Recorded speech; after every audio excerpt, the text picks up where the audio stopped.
Hey, welcome to a new video. So, I had a request on a YouTube comment for Postgres 12 for Ubuntu 16.04 with SSL, so that is what we're going to be doing.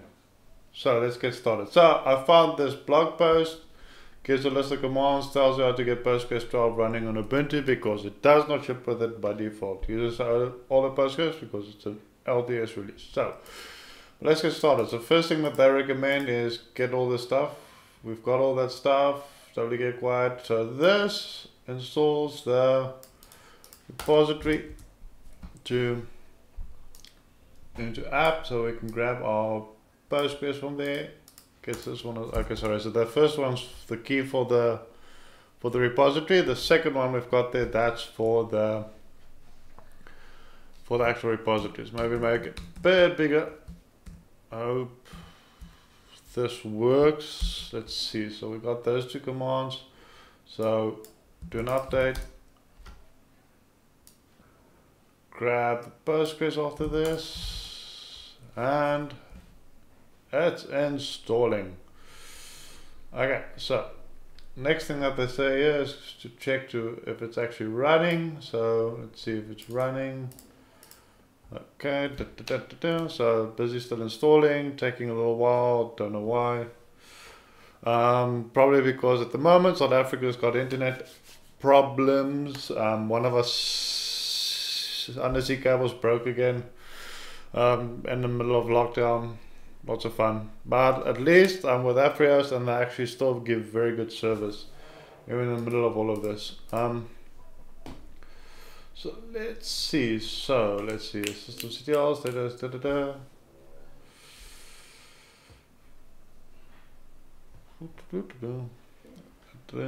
Still gonna take a while. 60 seconds. 1 second. Okay, it's going up and up and up and up and up and up.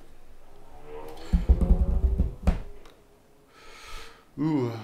Feel like I need to actually do like a song and a dance in the middle of this stuff, or do something else that's somewhat entertaining. So yeah, anyway, other reason why I'm doing this video is that I also kind of need to get Postgres 12 up on the server. So I thought what I do is just kill two birds with one stone. One, make a video about the Postgres 12 stuff, and secondly, figure out how to do it. So busy installing, almost set up, almost done, almost done, almost done. Come on, you can do it. Let's see, Postgres activated, loaded, cool. So I think, no idea what's the difference between 12 and main, but it's got two of them, all good. Let's see. So where Postgres works, first you set it up. This is basically only one user that's active, and that's the Postgres one, and the only way that you can access the database from that user is through the actual Postgres Unix user. So I got PSQL info. Let's see what this says. Yeah, via socket, blah blah blah. Okay, cool, working. So this is all kind of for setting up a database.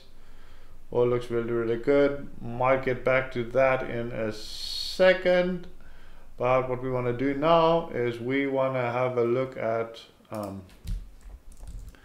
setting up the SSL stuff. So what this, I think, yeah, let's see what we've got here. And main, okay, so this is kind of what we follow. So let's see if we could get a good SSL self-signed certificate. How to get a self-signed certificate, SSL shopper. Let's see if they've got a good article on this. Okay. Do they have one? No. Okay, so there's no guides anywhere. So assuming it's a very good article, but it's not exactly what we're looking for. How to create a self-signed SSL. Okay, so let's go Heroku's one. Okay, so let's see which OpenSSL. Okay, so looks like first thing you need to do is get a key for it. Let's see, set result. Do we have a key now? Yes, we do. So this would be then the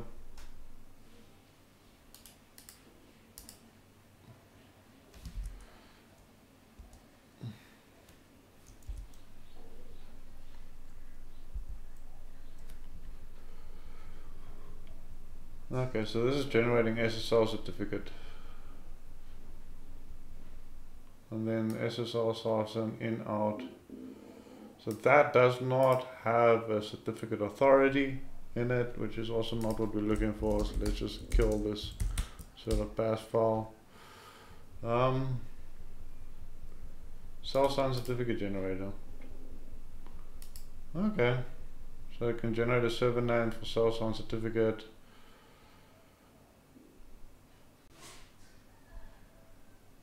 I'm not seeing anything here for the actual download of the certificate authority file. It's just CA cell sign. So CA being for the standing for certificate authority. Let's see, so open up the key root. So that's a root CA file, create a cell sign root certificate. So let's see, this looks a bit more like what we want. Passphrase, don't want one. Okay.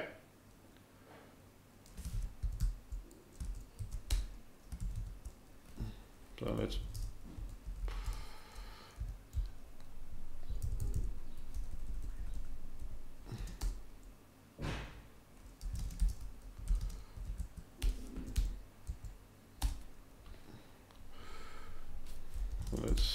So we got a root CA, cell sign root certificate.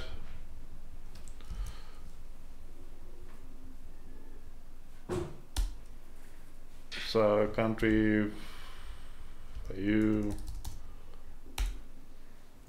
I'll just keep everything blank and see what happens. Then create the certificate key. So this is for the domain. So for us, it's the server IP. In this case, I think anyway. So let's see. Grab the server IP. See if this is actually valid. Root CA, root key. Okay, so that's the server certificate. Okay, so let's just rename that to something, some Postgres server dot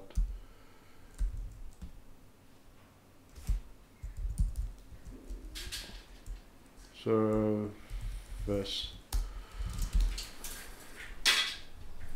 Create a certificate key, create a R, so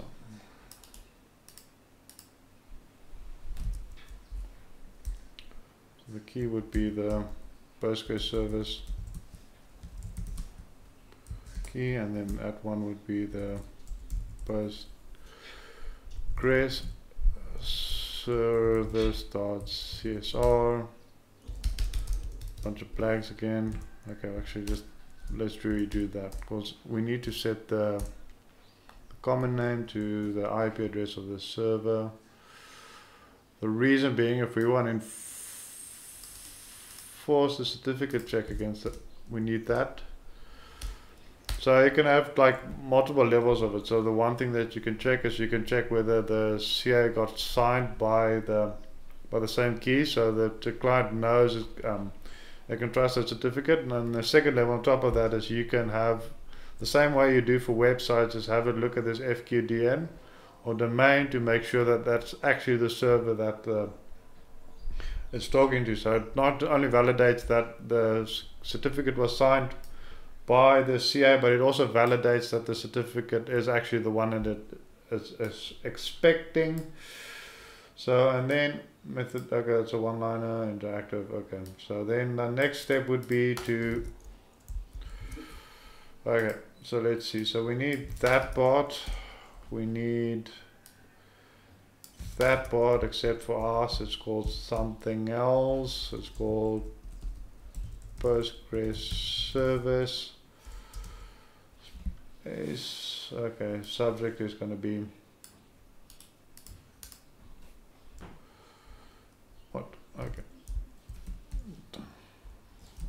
SSL. Okay, so I need to take that away. And I'm assuming this is going to be the server IP again.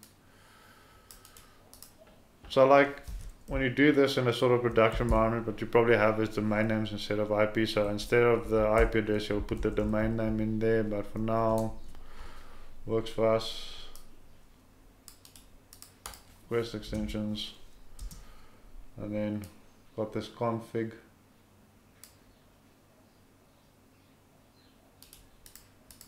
All in here as well.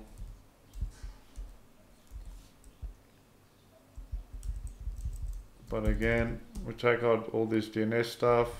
Subject alternative name would be the server IP, which is got up there. Copy paste that in. And then out would be the Postgres service.csr.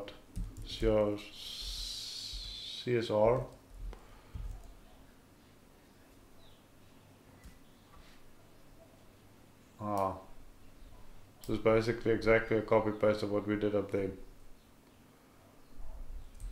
I think. Okay, so let's see.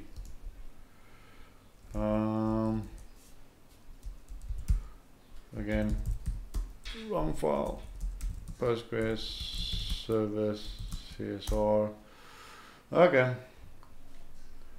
And I'm assuming this would be then the part that actually signs it. So let's see. So for the CSR, we need the Postgres service.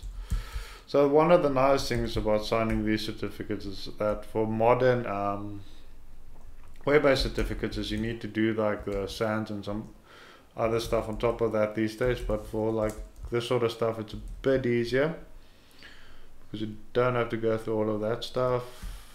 It's good that they put that stuff in, don't get me wrong, I'm glad they put the stuff in there, but trying to sign certificates can be painful if you're doing self-signed. And for like internal stuff, I like self-signed. Okay, so let's see. So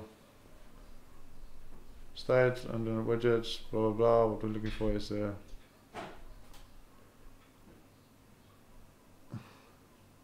certificate name. CM112. Okay, so there's a common name for it, which is like the domain name. Okay, so now we've got, I think, self-signed certificates. We can probably delete that. And now we need to go find Postgres SSL and okay, setup. So let's do.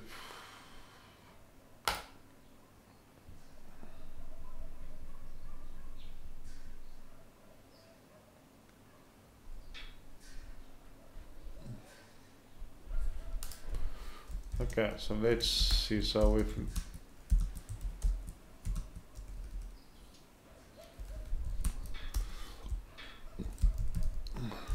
so we've got SSL on, except so this one needs to change. So this is a certificate file. Let's see what our domain is. Our domain is that. And then it's going to be past the Postgres service one. So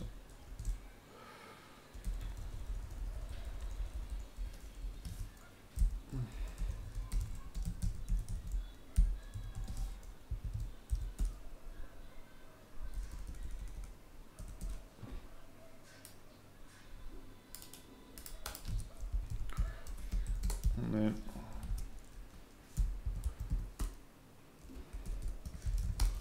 that temporary, and then it's all CSR file.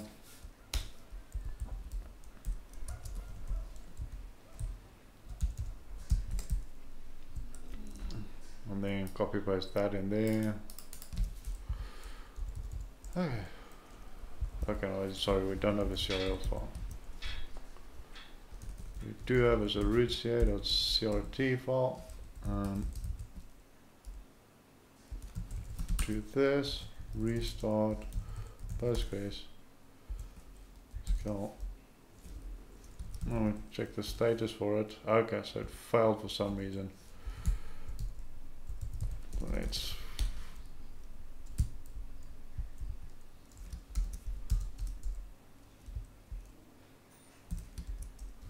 see if we can find out why.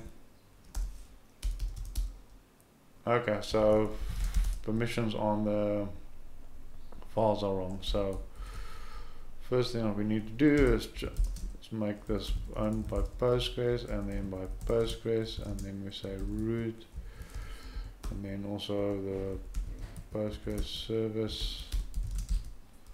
So now, and then the other thing that we need to do is to remove the permissions for the group on the file. So chmod group minus read is Postgres service, and then also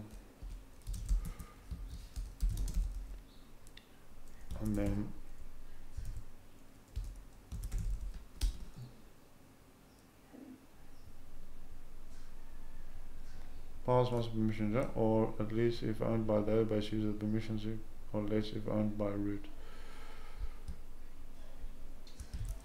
Let's see if we do a status on it.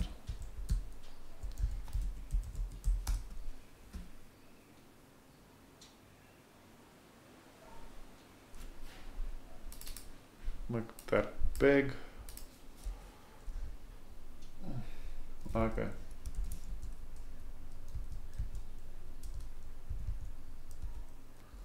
So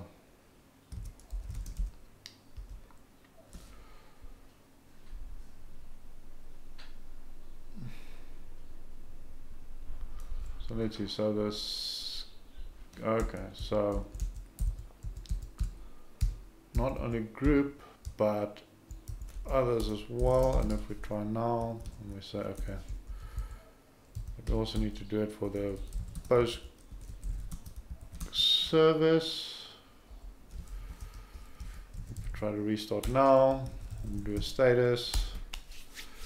Let's see, so could not load private key file. Okay, so private key file name is wrong, but at least it's, sorry, typo. Okay, that needs to be key file, and then if we, okay, so it's taking a bit longer, so that is hopefully a positive sign, so it means something. Okay, cool, so we're up and running. So next thing to change is the HPI conf file, because what we need to do here is we need to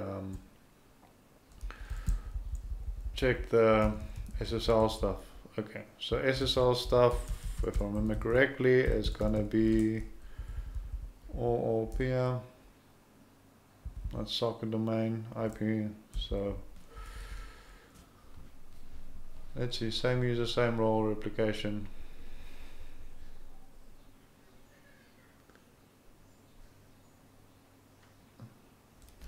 So one of these things, trust, reject, MD5, password, scam, is ident, peer, pan, LDAP, radius, cert. So I think it was cert.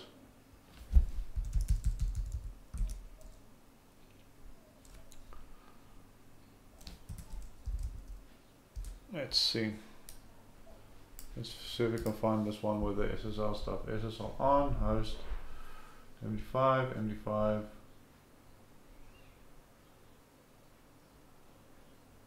Permission access database, look at some nice I'm gonna do. Okay, so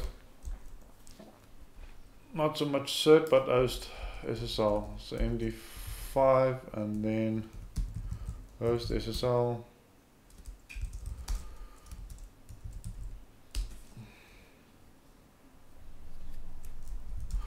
Let's see, so Postgres.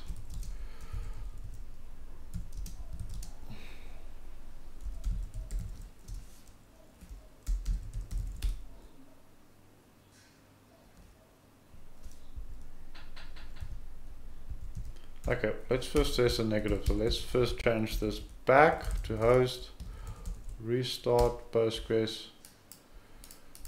Okay, one of the ones that we had a look here tells us how to quickly change the password. So we're going to try to just quickly change the password to something stupid and insecure just for testing, but please don't do this in production.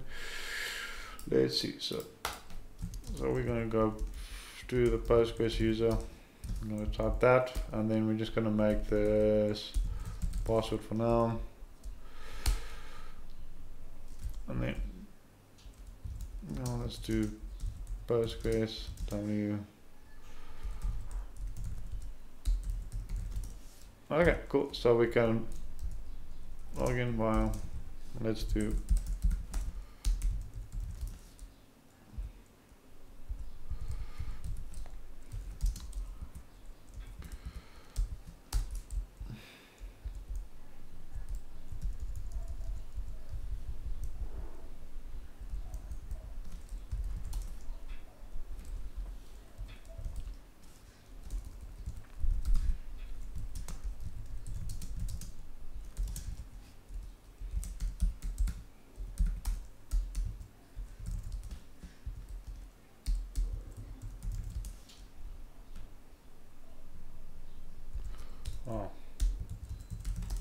okay, sorry, I got the password wrong. So let's see. So we can log in now. So we've tested that our login works without SSL. Now we're going to test whether it works with SSL. So restart Postgres. I think reload actually also works for that file. Let's test it. So let's see. So if we dump the SSL stuff, okay, let's first test whether we can log in or not. Okay.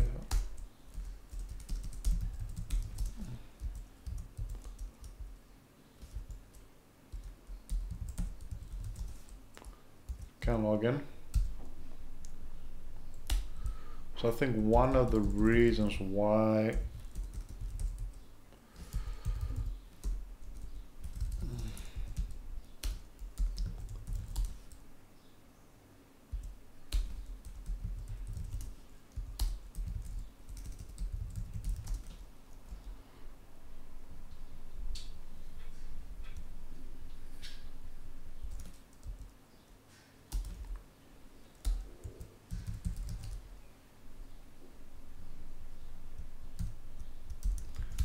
okay, so let's see.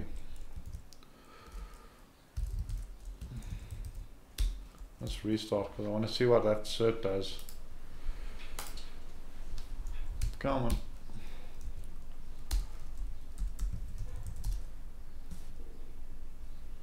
Connection requires a valid certificate. Okay, so requires a valid certificate file. So let's see if I've got one over here somewhere that they.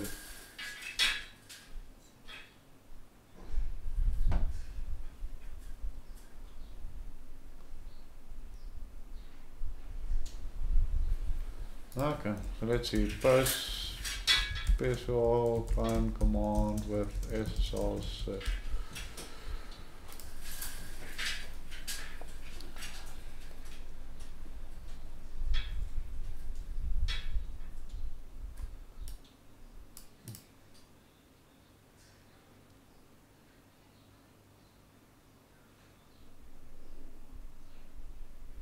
So let's see. So SSL cert is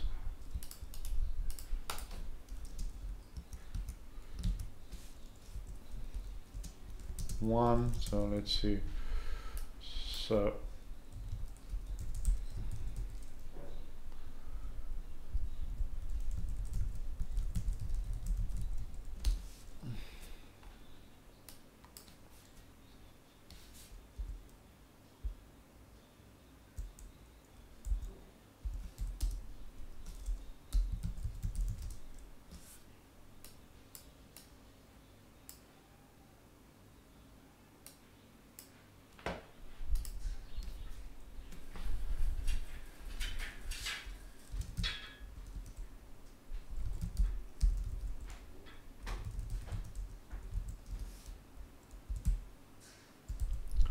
let's see what this does.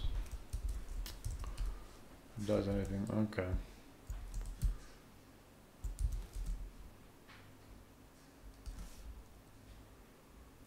Doesn't look like it. Okay, so let's get back to where we were. So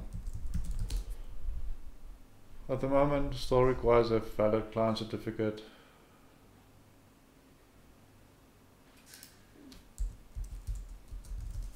Let's maybe make it the full pass, see what happens.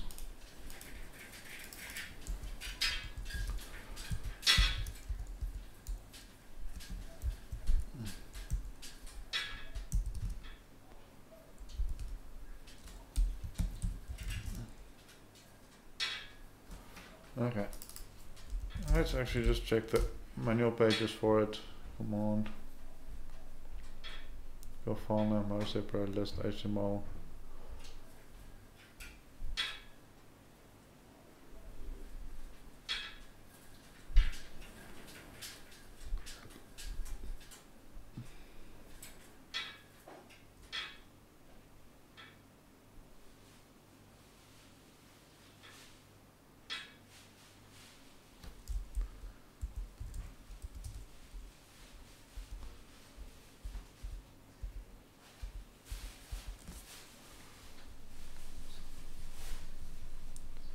Okay, funny enough, I don't get the sense there's actually like a flag for it.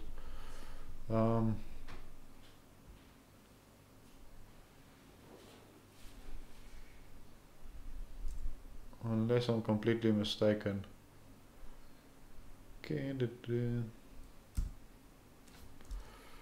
Okay, so let's try this then.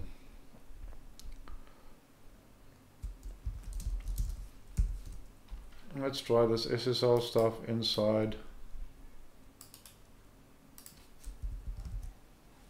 If they've got it, drop that.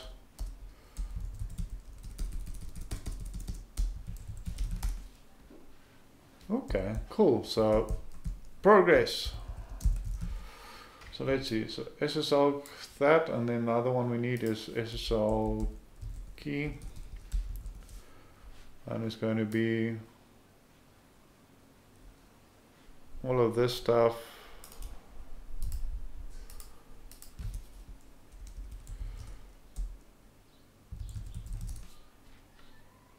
Okay. Could not connect certificate to file failed for user Postgres. Okay.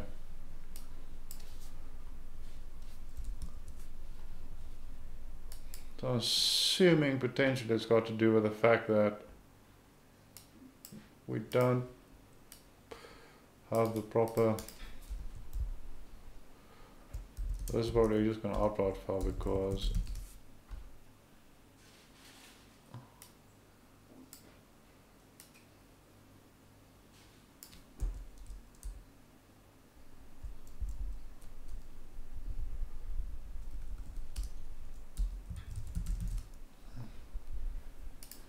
so let's see, PG HBA SSL settings.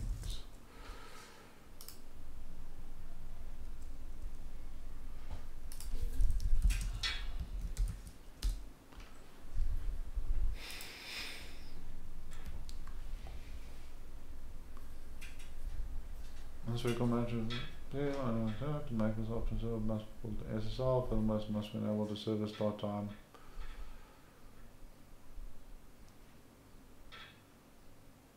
Most trust, reject ME5, PR, all that radio set.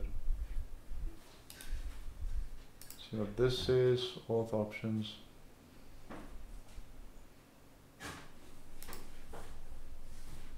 Method uses SSL client certificates to perform authentication. It is therefore only available for SSL connections when using this.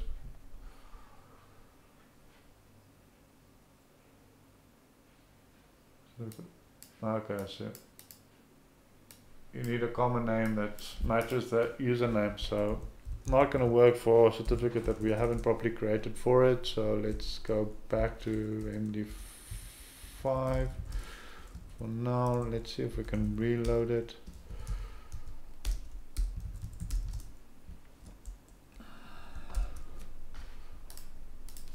Let's see, Postgres force client to send cert.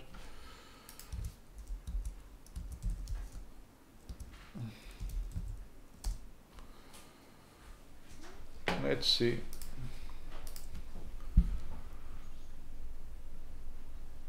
So that's forcing a cert. File knows no make public changes in hp.com file. Okay. Another thing we can do now is actually just up and grade a new CSR for Postgres users. So let's do this. So this is a CSR for Postgres client.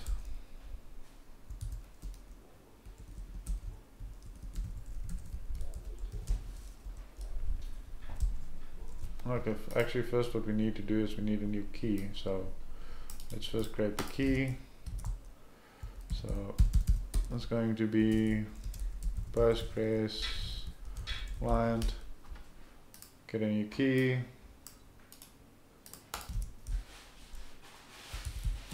And then this is going to be Postgres client key, and then the CSR that we want to generate is for the Postgres client CSR.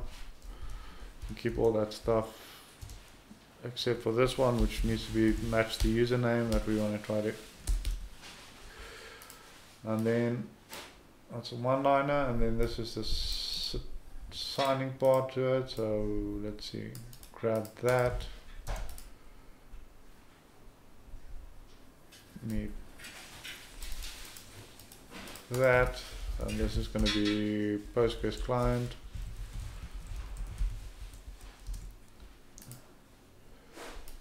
Subject name stuff is going to be, need to change the CN for Postgres. Don't need all of that because that stuff is for the SAN, so subject alternative name used for web browsers.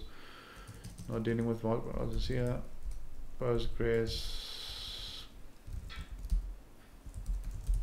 Ah, come on, crap! I did it again. Sorry, guys. That's for the CSR, which we already have.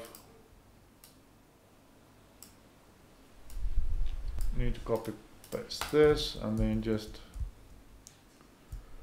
change all of this stuff for Postgres client.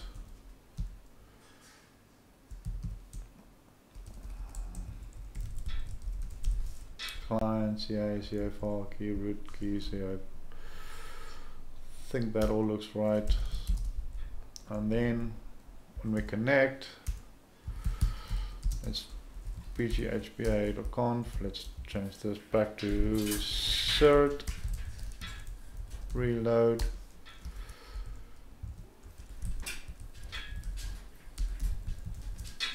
Should tell us nope. Certificate authentication failed, but change this to client, and we change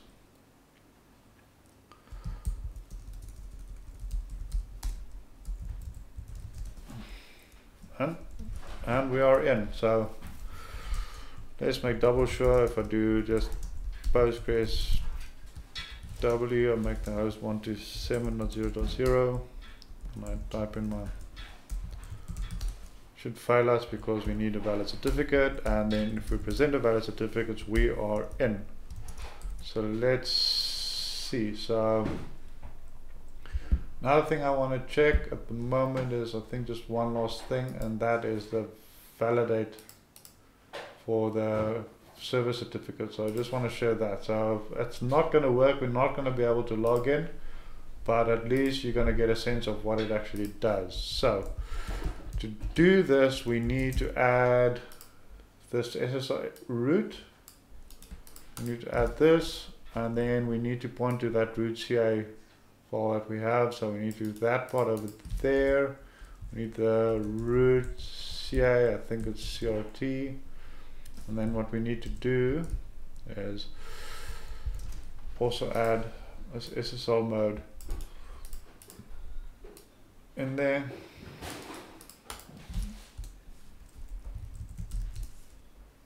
And what this actually is supposed to do is not log us in. So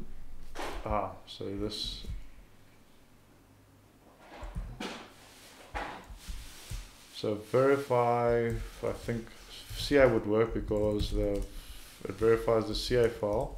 So it verifies that that certificate was actually indeed signed by the root CA that we think it would. But if we do this, you can see what happens is that if we do full, so full does not only the CA that we've got up there, it also does a domain check. So you can say could not connect to server certificates for 109 or 2 does not match those. But if we do the 19, it might actually work because the server should hopefully be smart enough to understand it's actually talking to itself. And then it's not. The reason being for that is I think we can actually fix this as it's the binding address. So let's see, where's the bind address? I think it's actually called listen on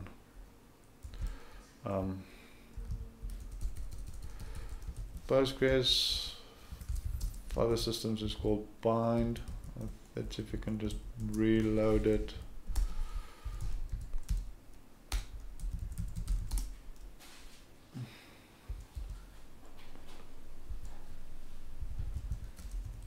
Are you talking to yourself?